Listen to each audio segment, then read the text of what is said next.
অঙ্গ এবং বিভিন্ন স্থান সমূহে পরীক্ষা সহজ হয়।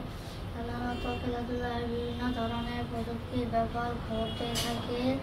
এই ব্যবহৃত প্রযুক্তিগুলোর মধ্যে নিচে 5টি প্রযুক্তির নাম দেওয়া হলো: football, tennis racket, cricket bat ও বল, পোশাক, জুতা।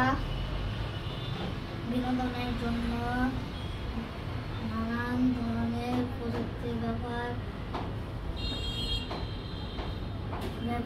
হয়। বিনোদনের জন্য ব্যবহৃত কিছু প্রযুক্তি নিম্নে দেওয়া হলো: যেমন কম্পিউটার, টেলিভিশন, গিটার, হারমোনিয়াম, বেহালা, ড্রাম, সিডি ও ডিভিডি প্লেয়ার, নাগরদোলা, গল্পের বই, রোলার কোস্টার। চিকিৎসা প্রযুক্তির সুবিধা হলো ডাক্তাররা সহজে রোগ নির্ণয় করতে পারে, রোগীরা উন্নত চিকিৎসা সেবা পায়, শরীরের ভিতরে অঙ্গ এবং বিভিন্ন স্থান সমূহে পরীক্ষা সহজ হয়।